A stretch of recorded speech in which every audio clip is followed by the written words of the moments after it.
Alright, so I've come to present you with the section B of the paper which I prepared for my students on WhatsApp, to examine them. This is a section B, and I would love you to actually feel the rhythm that was in the paper. So let's dive right into section B. Yes, so question 1. For a country to be said to be democratic, there must be a good governance and good electoral systems. For a country to be said to be democratic, there must be a good governance and good electoral systems. Question A: What type of electoral system does Zambia use? What type of electoral system does Zambia use? Let's discuss this one, shall we? Let's have a discussion. So you realize that in Zambia, in our country called Zambia, from 1996 up to 2016, okay, we were using a single-member plurality electoral system. Single-member plurality electoral system, which means by councillor, by MP, president, they were using this one, whereby if at all you get the highest votes, you win. All right? Yes, now in 2016, something changed. All right? In 2016, there was a constitutional amendment. All right? So during this one, we could see that the single-member plurality system was now for the MPs and councillors. The single-member plurality system was now for the MPs and the councillors. So now for the president, it changed. The president was no longer under that cap, right? The president, yaisa chinja. For the president, it was now single-member majoritarian system. Single-member majoritarian system, which means a 50% plus what? Plus 1. Yes. Yes. So for the president, yaisa bashani, a single-member majoritarian system, okay, which means a 50% plus 1, all right? Yes, you come from our solutions and learn what that means. Yes. So having the single-member majoritarian system plus single-member plurality system, you realize that now we found ourselves in the electoral system called mixed-member proportionality system. 1996, all right, up to 2016, all of them, the president, the members of parliament, the councillors, okay, were being voted for using the method called single-member plurality system or single-member plurality electoral system. Now, in 2016, things changed. The president was now being voted for using the system called single-member majoritarian system. But the councillors and the MPs continued with the single-member plurality electoral system. So now, if at all you add single-member plurality system to a single-member majoritarian system, what do you get? You get the mixed-member proportionality system. So in Zambia, we currently have the mixed-member proportionality system. All right, so the next one was reading, who conducts elections in Zambia? This is it, right? Electoral, right? Commission of Zambia. Electoral Commission of Zambia. C, give 6 examples of election rigging or cheating. Examples of what? Rigging. All right? Cheating, malpractice during an election. Well, there are so many actually. Number 1, voter intimidation. When they are voting. You know what I'm saying, right? Number 2, ballot stuffing. Number 3, falsifying election results. Right? Results falsifying. Number 4, you can also say restricting opposition candidates. All right? You're not giving chance to the opposition candidates, right, to do proper campaigning and everything. All right? Number 5, you can also include what we call voter suppression. Number 6, you can also include what we call buying of votes. So let's circle back. Number 1, voter intimidation. Number 2, ballot stuffing. Number 3, falsifying election results. Number 4, restricting opposition candidates. Number 5, voter suppression. Number 6, buying of votes. Let's dive right into the second question. So the second question was about definitely the World Trade Organization. Study the diagram below showing the organization structure of the World Trade Organization, WTO. And so we have the top spot being occupied by the Council of Ministers or Ministerial Council. All right. The second spot, which is breathed by the Council of Ministers, is World Trade Organization itself, WTO. The next one, we have the General Council, which is branching from World Trade Organization, along with the sector councils and several committees. Which organ of the World Trade Organization meets every 2 years? There must be an organ of the WTO to be meeting every 2 years. And that one is no other than the Council of Ministers or the Ministerial Council. The first one, actually, the one on top, they have to be meeting, right?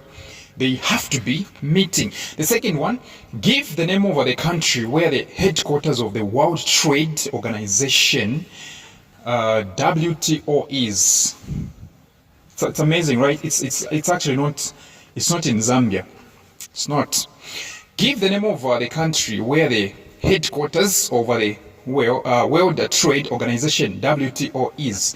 It's in Switzerland, right? Switzerland. If at all they ask you for the city, you simply say Geneva, right? C. Why is the World Trade Organization referred to as a club for the rich by its critics?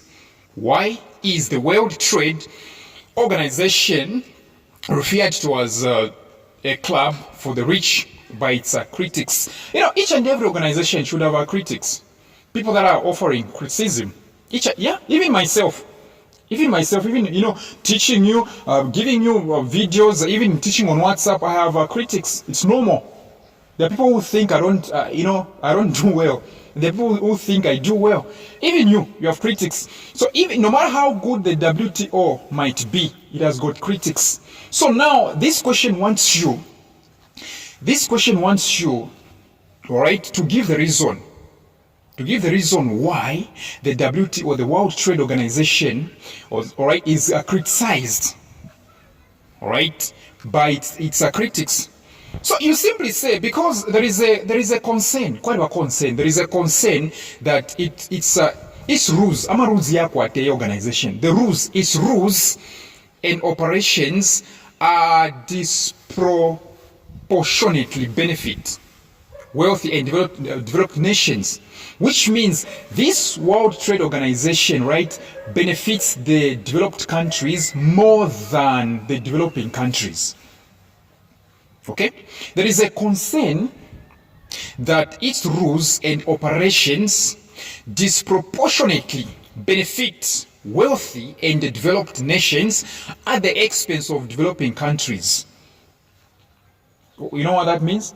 It simply means to say the rich countries, developed countries, all right, are sucking out of the developing countries.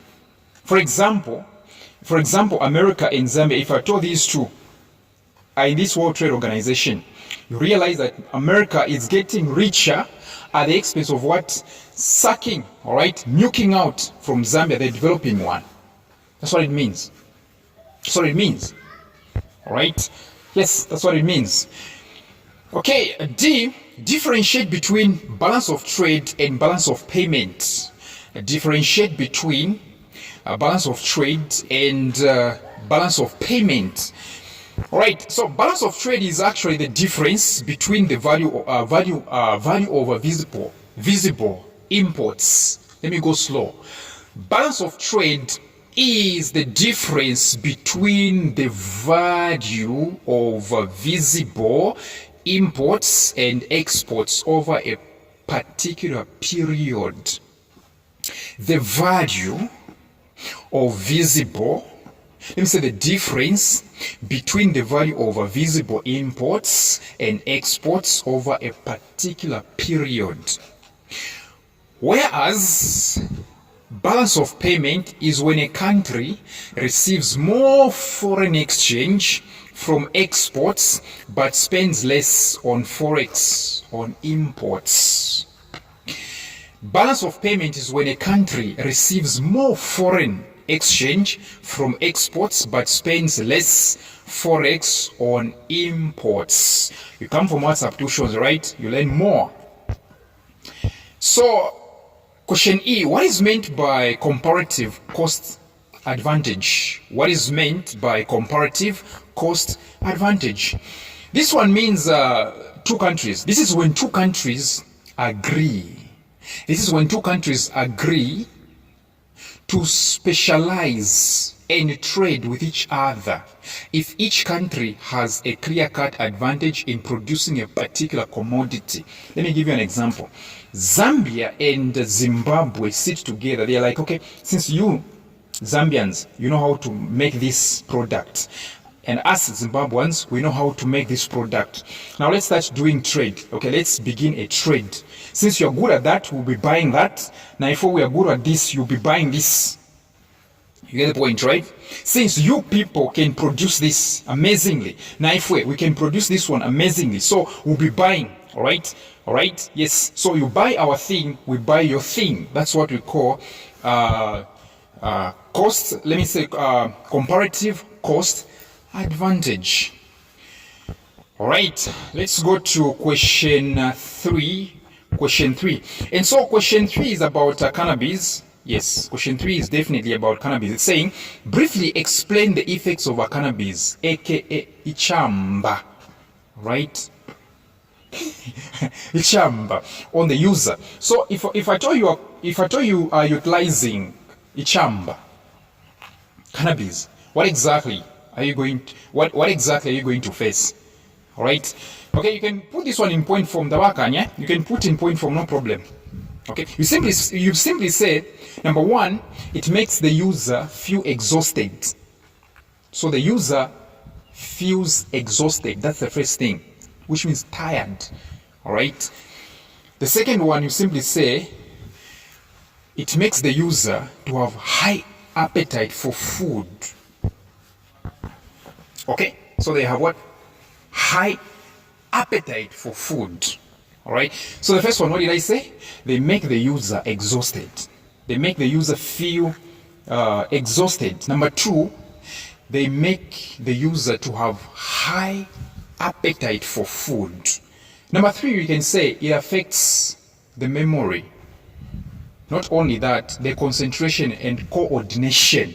The memory, concentration and coordination. People that abuse ichamba, all right, they lose concentration. They don't have either muscular or any other coordination, all right? Their memory is lost at some point. They have memory loss.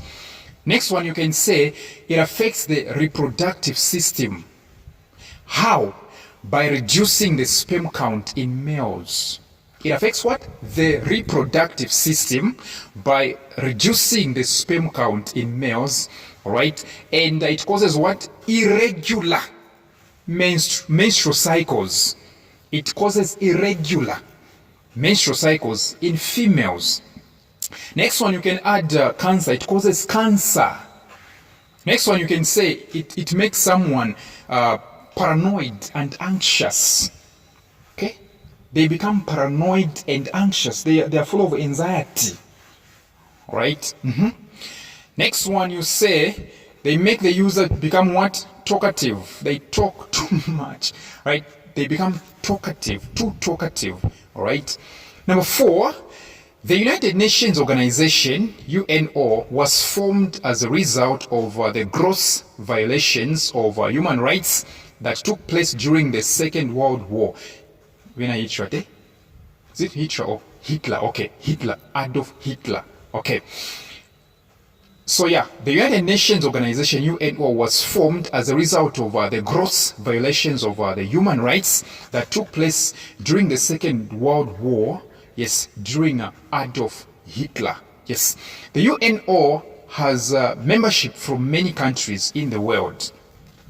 The UNO has membership from many countries in the world. And so the first one is reading, on which date and year was the United Nations Organization established? When was the UNO established? All right, so don't even hesitate. Just tell them to say 24th October, not 1964, but 1945. 24th October 1946. Sorry, 1945. 24th October 1945. 24th October 1945. All right. Yes, which means 19 years before Zambia got independence. Next, what is its main objective? In short, what exactly does the UNO aim at? It aims at what? It aims at what? What exactly does it aim at? It aims at maintaining international peace and security. So you simply say, to maintain international peace and security. Yes. Next one, we have, which one is saying, which UNO organ ensures that conflicts among countries are resolved peacefully? Which UNO organ ensures that conflicts among countries are resolved peacefully? Okay, and that one should be called Security Council or something, right? It's called what? Security Council, right? Yeah, Security Council. Or you simply say United Nations Security Council. United Nations Security Council. D, suggest any three measures that the organ, okay, what organ? The UNO. Suggest any three measures that the organ above uses to resolve conflicts. In short, what are the measures the UNO use, okay, to resolve conflicts? Number one, don't forget sanctions. It imposes sanctions. You know what they do, right? You know what they do? They have used the diplomacy and nothing is working out. They'll make sure that they're not donating, right? They're not donating to your country. They're not giving you anything. Sanctions. Sanctions. Right? Secondly, they also offer negotiations, which means dialogue. They offer dialogue. So apart from sanctions, they offer dialogue. Discussing, you negotiate, right? You like what Donald Trump was trying to do, right? To negotiate, right? To negotiate Ukraine with Russia. You get the point, right? Yeah. Before any military attack, there must be some negotiations, some level of diplomatic, moves. The third one, you can also mention what we call arms embargo, right? Arms embargo. This is whereby the UNO forbids selling out guns to the countries which are involved in wars. That is what we call arms embargo, which means if at all your country is involved in a war with another country, the UNO will make sure that you people are not getting any guns, not any firearms, nothing for you, all right? Okay? They can't sell to you. But if at all you persist with your war and the stuff, number 4, I'll add, if at all you persist with your war, all right, the UNO sends the military action, okay? They'll send military and they'll bomb you like crazy so that you stop. Or they'll make sure that they see anyone involved in a war, they beat that person like crazy or shoot them, right? Through that. So this is exactly what they do. Question E, apart from mediation, state any 2 examples of conflict resolution methods. Okay? Mediation, which means acting in between 2 countries which are at war. So apart from acting in between, apart from mediation, apart from acting in between the 2 countries which are at war, what else, right? What else can you use? What else can you use if at all you want to resolve a conflict? Very simple. You use what you call arbitration. Arbitration. Arbitration is whereby you get a third party, all right? You get a third party, somebody to sit you down, all right? Next one, you can also use what you call diplomacy, which is dialogue and negotiations. The last question in section B was number 5. One man in Kujabuino compounds was telling a friend that there was development in their community. He said, development is visible. I'm seeing what is going on. I have no words. Sorry, I have no words. Actually, that was supposed to be words, not words. I have no words to describe what is going on. Question A, what is development? What exactly do you understand by the term development? Development simply means the process of acquiring knowledge, skills, and values necessary for active citizenship and participation in the democratic process. So you realize that acquiring knowledge, skills, and values which are necessary for all the active citizens, that's what we call improvement. You know, maybe somebody wants me to say, you want me to include the word improvement. Improvement is when you acquire knowledge, skills, and values for active citizenship and participation in the democratic process. The next one is obviously the indicators of social development. Mention 2 indicators of social development. How do you know that in our society we have development? How exactly do you know that in our society, indeed, we do have development? Number 1, when your society has got access to basic needs, such as food, clothing, shelter, and water which is clean. Drinking water that is clean, or clean drinking water. Okay? Clothing, food, shelter, clean drinking water. When your society has got human rights, if I told you it has promoted human rights, that's the second one. Promoting human rights. Okay? Third, you can also include good governance. Fourth, you can include what? Education and health care. If at all in your society there is education and hospitals, clinics are being built, okay? Those are indicators of development. All right? There are so many actually. There are so many. All right, so let's answer question C. Distinguish between social and economic development. Remember, the word social comes from the word society. Economic comes from the word economy. So what exactly is the difference between social development and economic development? Very simple. Social, just like it suggests, it's about people. Economic is about a country. All right? Social, it's about people. Economic, country. So social development is the improvement in the standard of living of the people. This is the social, this is the improvement in the standard of living of the people. While economic development means an increase in the country's productive capacity. When your country has got an increased productive capacity, which means if at all your country has increased in terms of productivity, that's what we call economic development. So social development is the improvement in the standard of living of the people.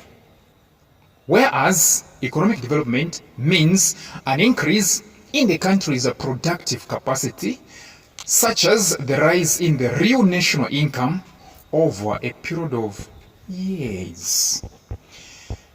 Let's handle the last one.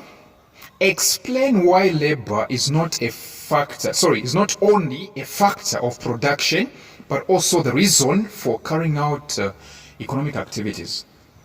Explain why labor, manpower, right? Explain why manpower is not only a factor of production, but also the reason for carrying out the economic activities. Well, it's very simple. You simply say this is because it's not just about the human effort involved, but also the application of skills. Labor is also about what? Application of skills, knowledge, and effort that enable the creation of goods and services. Labor is not only about you exercising your efforts, even using your knowledge, your skills, all right? Okay, and the knowledge and the skills will be used to create goods and services come from our substitutions.